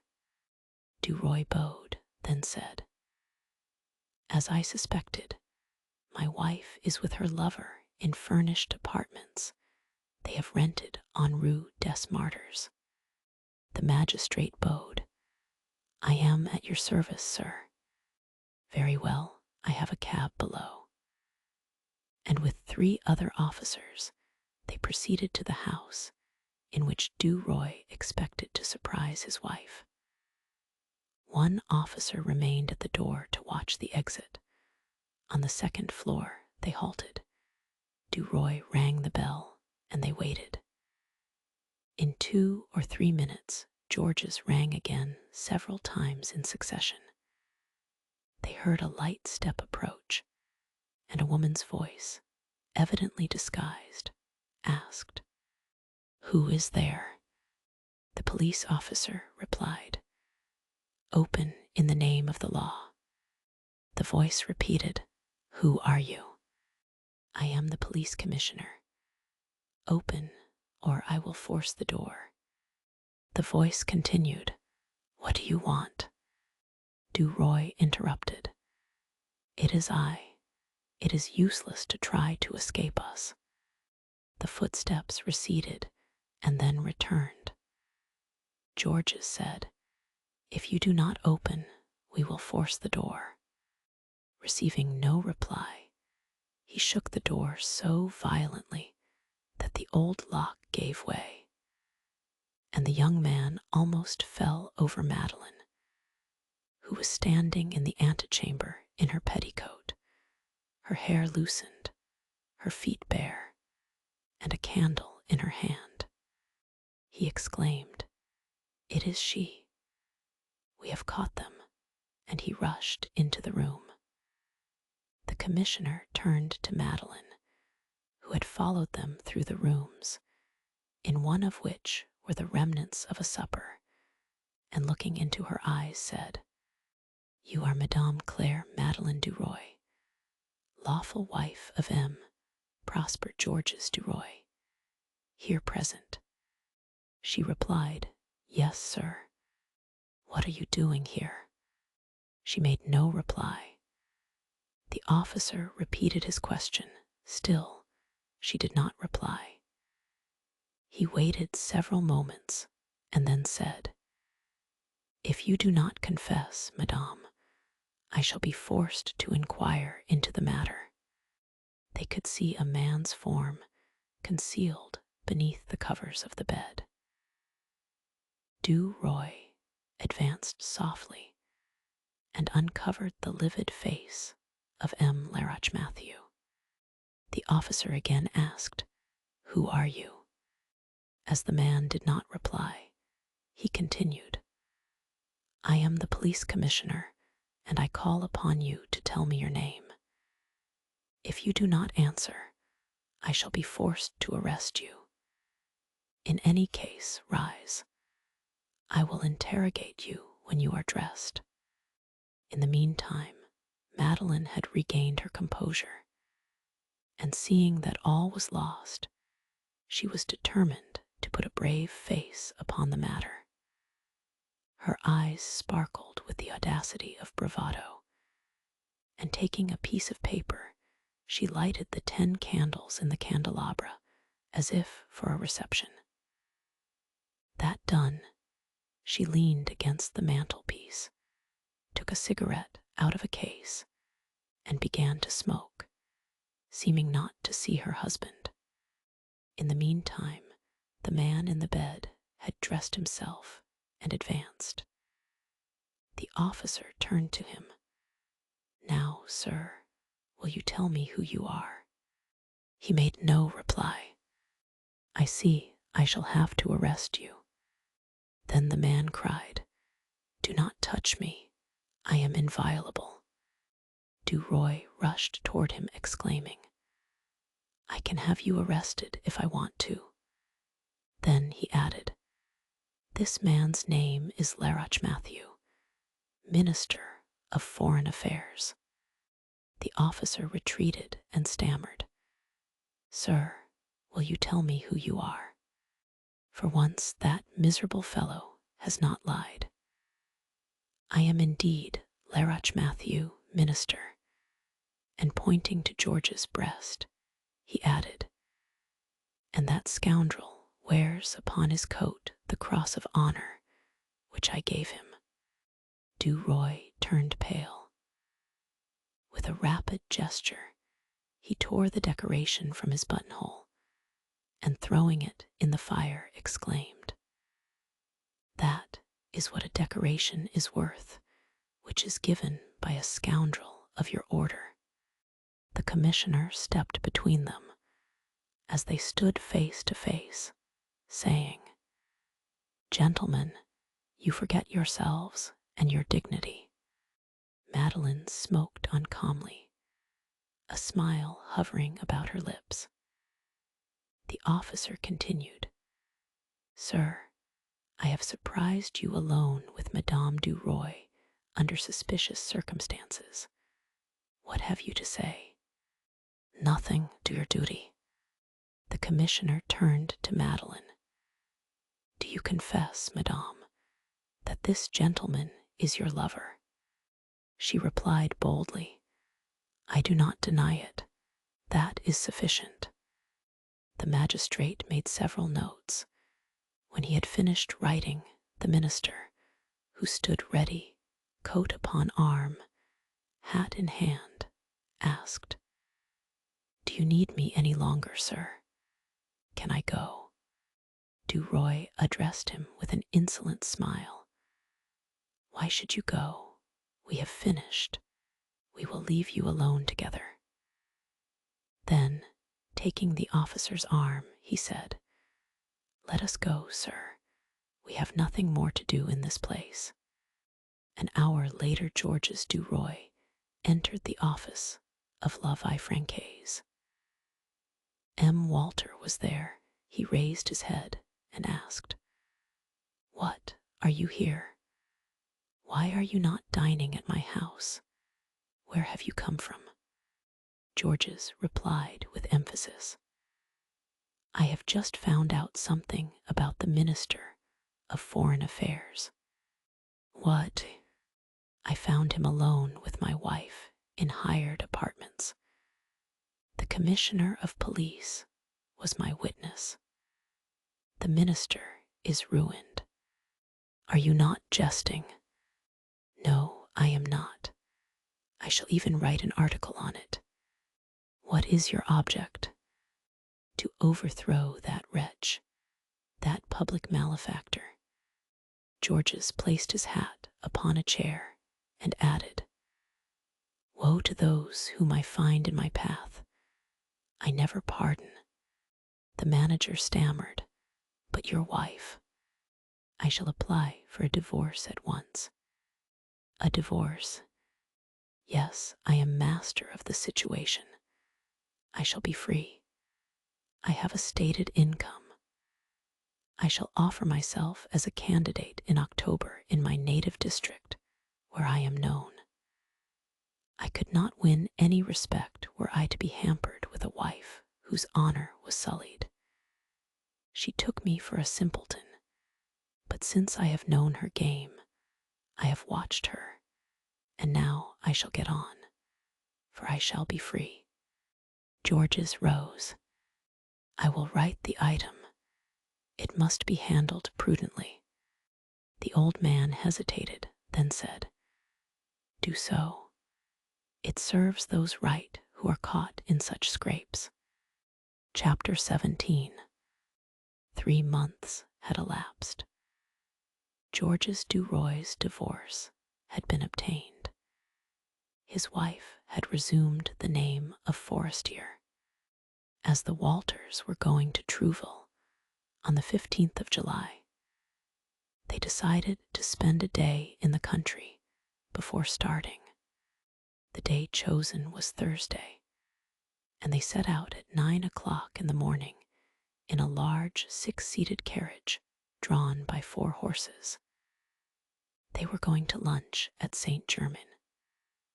Bel-Ami had requested that he might be the only young man in the party, for he could not bear the presence of the Marquis de Cazals.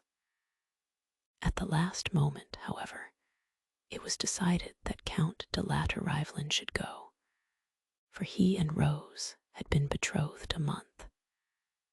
The day was delightful. Georges, who was very pale, gazed at Suzanne as they sat in the carriage, and their eyes met. Madame Walter was contented and happy. The luncheon was a long and merry one. Before leaving for Paris, Duroy proposed a walk on the terrace. They stopped on the way to admire the view. As they passed on, Georges and Suzanne lingered behind.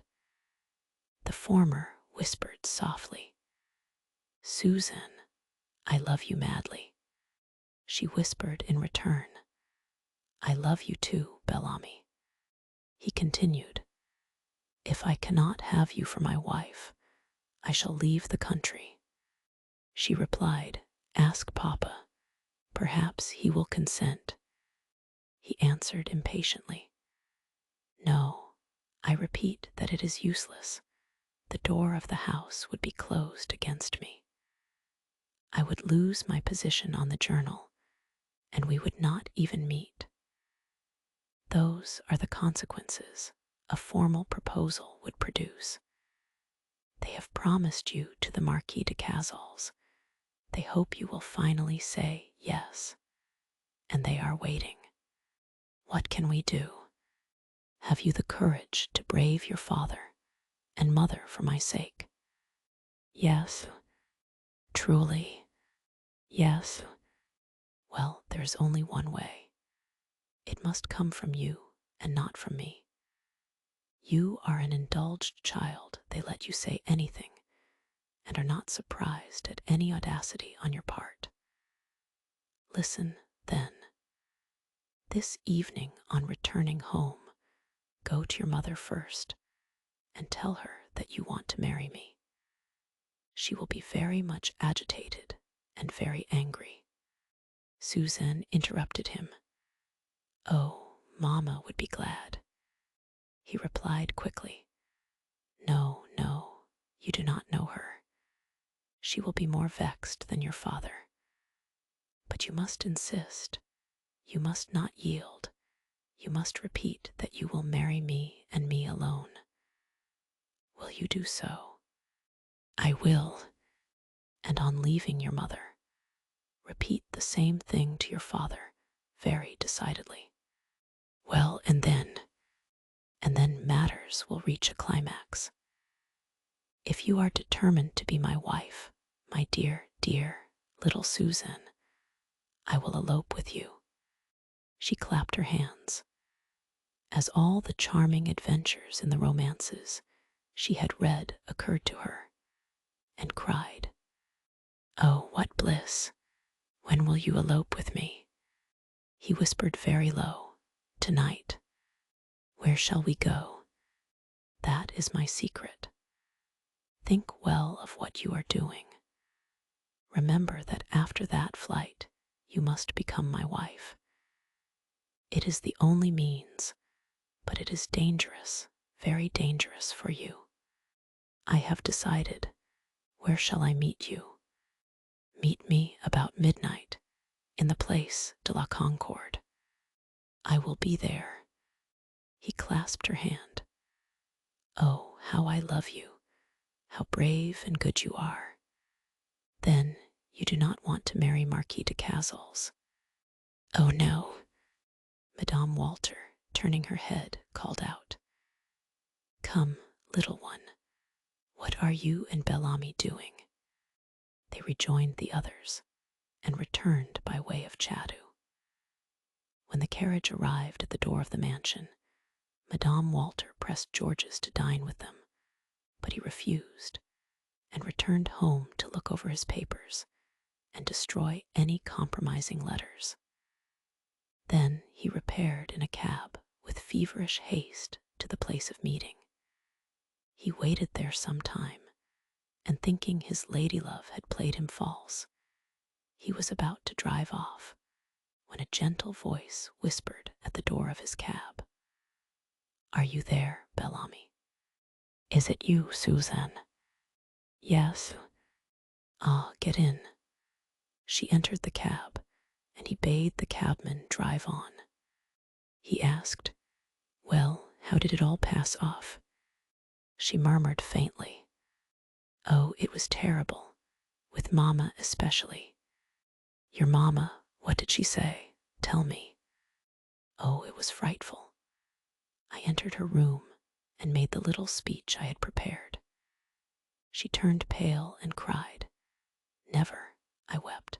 I protested that I would marry only you. She was like a mad woman. She vowed I should be sent to a convent. I never saw her like that, never." Papa, hearing her agitated words, entered. He was not as angry as she was, but he said you were not a suitable match for me. As they had vexed me, I talked louder than they, and Papa with a dramatic air bade me leave the room. That decided me to fly with you.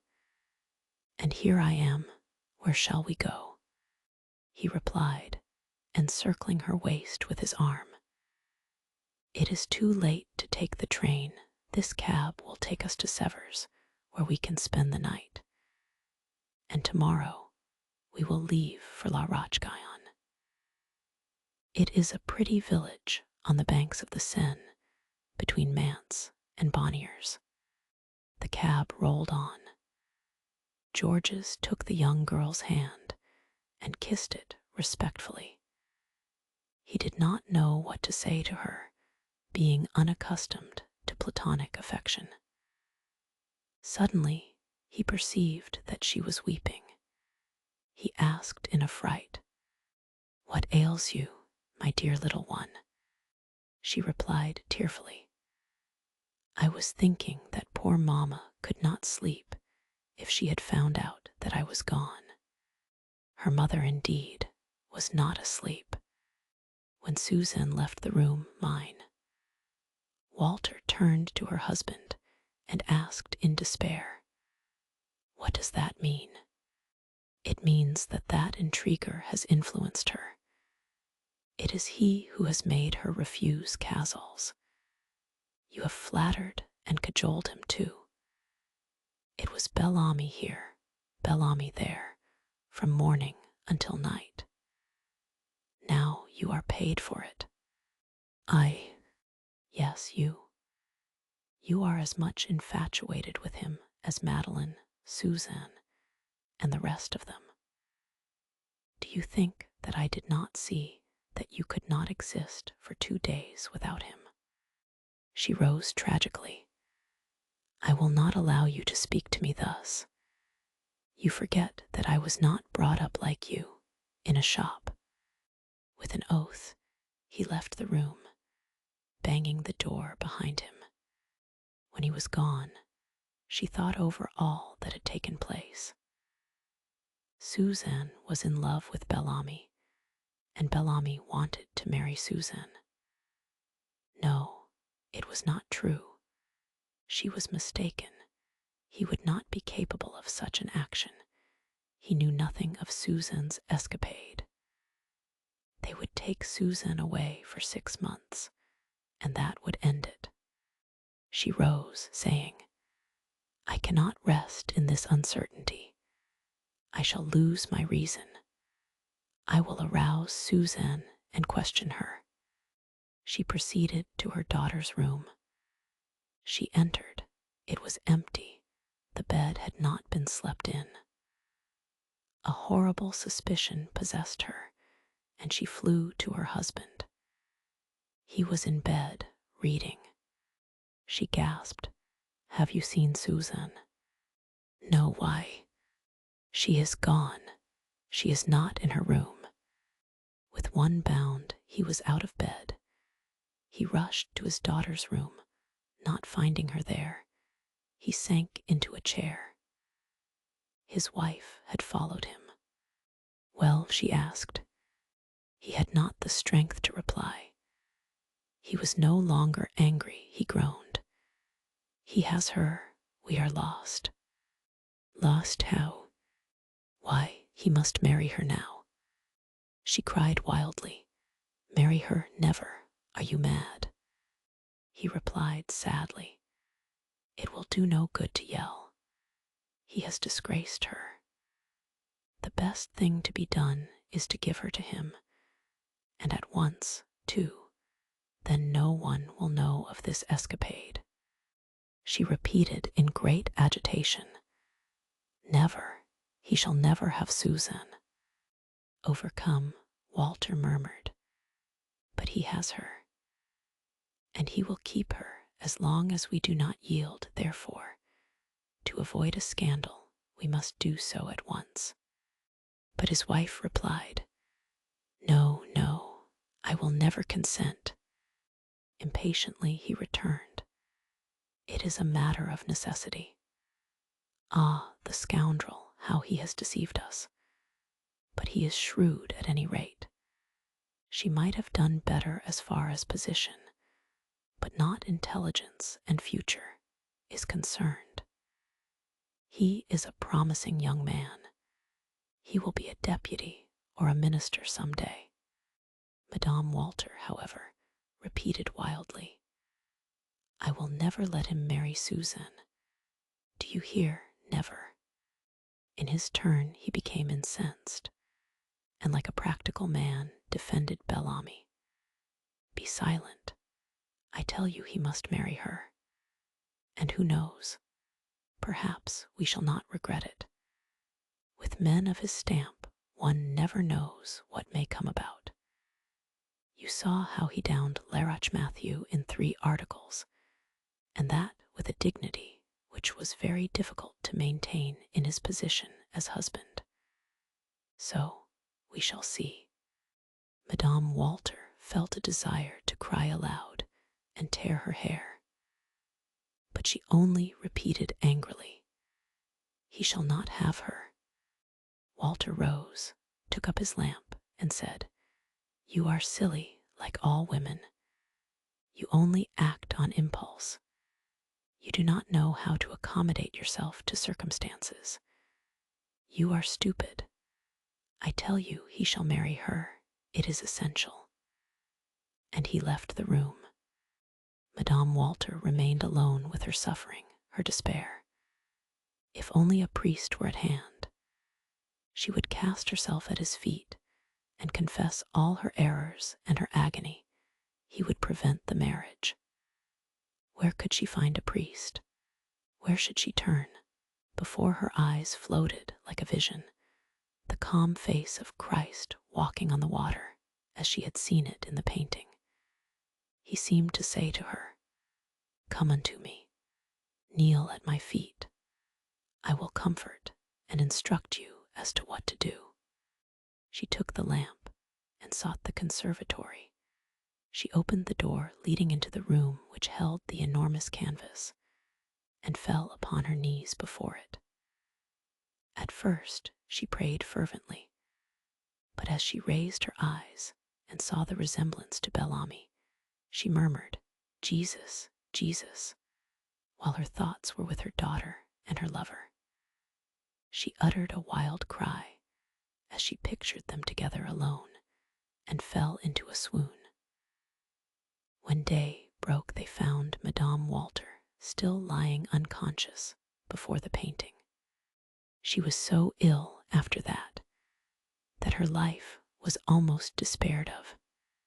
M. Walter explained his daughter's absence to the servants by saying to them that she had been sent to a convent for a short time. Then he replied to a long letter from Duroy, giving his consent to his marriage with his daughter.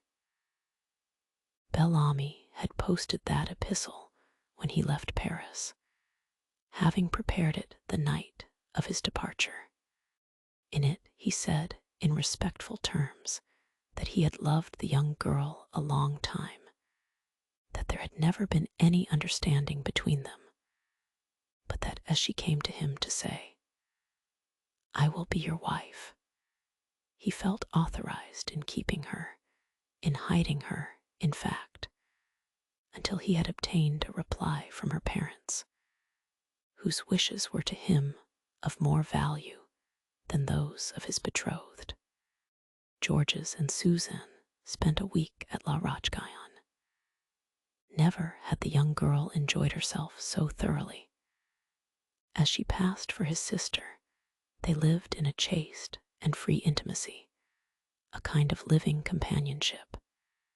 He thought it wiser to treat her with respect, and when he said to her, "We will return to Paris tomorrow.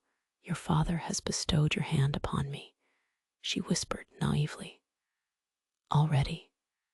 This is just as pleasant as being your wife." Chapter 18. It was dark in the apartments in the Rue de Constantinople when Georges Duroy and Clotilde de Morel, having met at the door, entered them. Without giving him time to raise the shades, the latter said, "So you are going to marry Suzanne Walter?" He replied in the affirmative, adding gently, "Did you not know it?" She answered angrily, "So you are going to marry Suzanne Walter? For 3 months you have deceived me. Everyone knew of it but me. My husband told me. Since you left your wife, you have been preparing for that stroke, and you made use of me in the interim. What a rascal you are," he asked. "How do you make that out?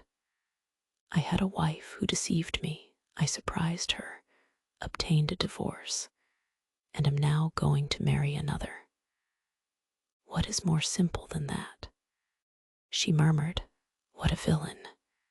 He said with dignity, "I beg of you to be more careful as to what you say." She rebelled at such words from him. "What? Would you like me to handle you with gloves? You have conducted yourself like a rascal ever since I have known you, and now you do not want me to speak of it. You deceive everyone. You gather pleasure and money everywhere, and you want me to treat you as an honest man." He rose, his lips twitched. "Be silent," or I will make you leave these rooms." She cried, "Leave here, you will make me you. You forget that it is I who have paid for these apartments from the very first, and you threaten to put me out of them. Be silent, good for nothing. Do you think I do not know how you stole a portion of Vaudrec's bequest from Madeline? Do you think I do not know about Suzanne?" He seized her by her shoulders and shook her. "Do not speak of that, I forbid you. I know you have ruined her." He would have taken anything else, but that lie exasperated him. He repeated, "Be silent, take care," and he shook her as he would have shaken the bough of a tree. Still she continued, "You were her ruin, I know it." He rushed upon her and struck her as if she had been a man. Suddenly she ceased speaking and groaned beneath his blows. Finally he desisted, paced the room several times in order to regain his self-possession, entered the bedroom, filled the basin with cold water, and bathed his head. Then he washed his hands and returned to see what Clotilde was doing. She had not moved. She lay upon the floor weeping softly. He asked harshly, "Will you soon have done crying?" She did not reply. He stood in the center of the room, somewhat embarrassed, somewhat ashamed, as he saw the form lying before him. Suddenly he seized his hat. "Good evening. You can leave the key with the janitor when you are ready. I will not await your pleasure." He left the room, closed the door, sought the porter, and said to him, "Madame is resting. She will go out soon. You can tell the proprietor that I have given notice for the 1st of October. His marriage was fixed for the 20th. It was to take place at the Madeleine. There had been a great deal of gossip about the entire affair, and many different reports were circulated. Madame Walter had aged greatly. Her hair was gray, and she sought solace in religion. In the early part of September, La Vie Francaise announced that Baron Duroy de Cantal had become its chief editor, M. Walter reserving the title of manager. To that announcement were subjoined the names of the staff of art and theatrical critics, political reporters, and so forth. Journalists no longer sneered in speaking of La Vie Francaise. Its success had been rapid and complete. The marriage of its chief editor was what was called a Parisian event. Georges Duroy and the Walters having occasioned much comment for some time. The ceremony took place on a clear autumn day. At 10 o'clock the curious began to assemble.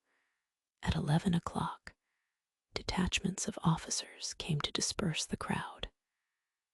Soon after, the first guests arrived. They were followed by others, women in rich costumes, men, grave and dignified. The church slowly began to fill. Norbert de Varenne espied Jacques Rival and joined him. "Well," said he, "sharpers always succeed." His companion, who was not envious, replied, "So much the better for him. His fortune is made." Rival asked, "Do you know what has become of his wife?" The poet smiled. "Yes and no, she lives a very retired life, I have been told, in the Montmartre quarter. But there is but for some time I have read political articles in La Plume, which resemble those of Forestier and Duroy.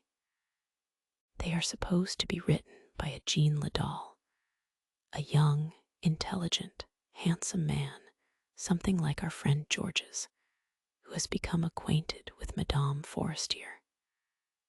From that, I have concluded that she likes beginners, and that they like her. She is, moreover, rich. Vaudrec and Laroche Mathieu were not attentive to her for nothing. Rival asked, "Tell me, is it true that Madame Walter and Du Roy do not speak?" Yes, she did not wish to give him her daughter's hand, but he threatened the old man with shocking revelations. Walter remembered Laroche Mathieu's fate and yielded at once, but his wife, obstinate like all women, vowed that she would never address a word to her son-in-law. It is comical to see them together. She looks like the statue of vengeance, and he is very uncomfortable, although he tries to appear at his ease. Suddenly, the beetle struck the floor 3 times with his staff. All the people turned to see what was coming, and the young bride appeared in the doorway leaning upon her father's arm. She looked like a beautiful doll, crowned with a wreath of orange blossoms. She advanced with bowed head. The ladies smiled and murmured as she passed them. The men whispered, "Exquisite, adorable." M. Walter walked by her side with exaggerated dignity. Behind them came 4 maids of honor dressed in pink and forming a charming court for so dainty a queen. Madame Walter followed on the arm of Count de la Tourrivelin's aged father. She did not walk, she dragged herself along, ready to faint at every step. She had aged and grown thinner. Next came Georges Du Roy with an old lady, a stranger.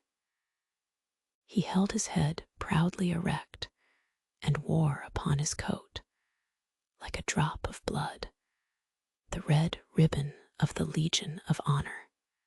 He was followed by the relatives. Rose, who had been married 6 weeks with a senator, Count de la Tourrivelin with Viscountess de Percimer. Following them was a motley procession of associates and friends of Du Roy, country cousins of Madame Walters, and guests invited by her husband. The tones of the organ filled the church. The large doors at the entrance were closed, and Georges kneeled beside his bride in the choir. The new Bishop of Tangiers, cross in hand, mitre on head, entered from the sacristy to unite them in the name of the Almighty. He asked the usual questions. Rings were exchanged, words pronounced which bound them forever, and then he delivered an address to the newly married couple. The sound of stifled sobs caused several to turn their heads. Madame Walter was weeping, her face buried in her hands. She had been obliged to yield, but since the day on which she had told Du Roy, "You are the vilest man I know, never speak to me again, for I will not answer you," she had suffered intolerable anguish.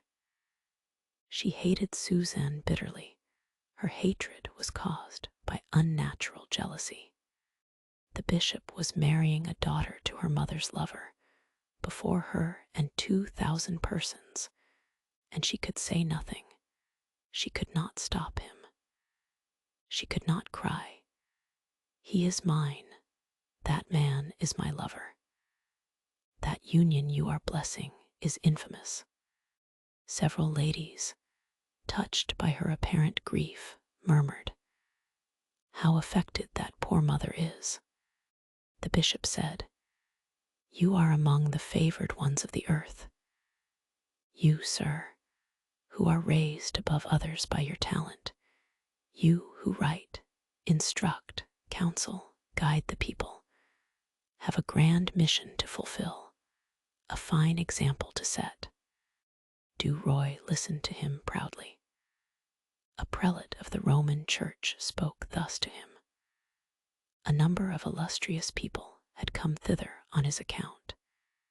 It seemed to him that an invisible power was impelling him on.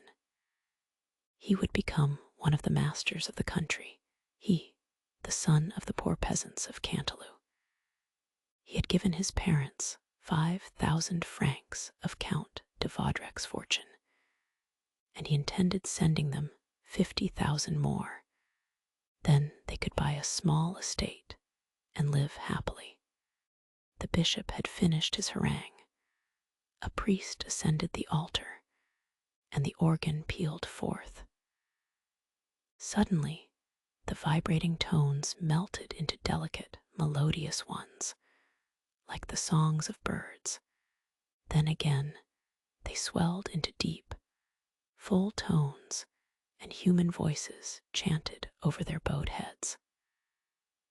Vari and Landeck of the opera were singing. Bellamy, kneeling beside Suzanne, bowed his head. At that moment, he felt almost pious, for he was filled with gratitude for the blessings showered upon him. Without knowing just whom he was addressing, he offered up thanks for his success. When the ceremony was over, he rose, and, giving his arm to his wife, they passed into the sacristy. A stream of people entered. Georges fancied himself a king whom the people were coming to greet. He shook hands, uttered words which signified nothing, and replied to congratulations with the words, "You are very kind." Suddenly he saw Madame de Morel, and the recollection of all the kisses he had given her, and which she had returned, of all their caresses, of the sound of her voice, possessed him with the mad desire to regain her.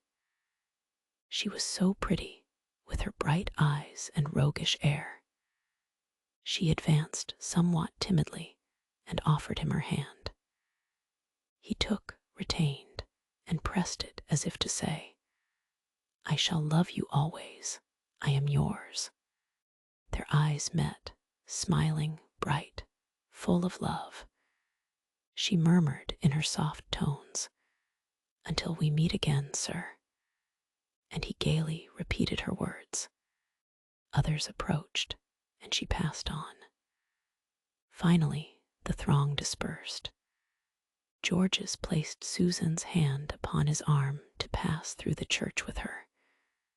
It was filled with people, for all had resumed their seats in order to see them leave the sacred edifice together. He walked along slowly, with a firm step, his head erect. He saw no one. He only thought of himself.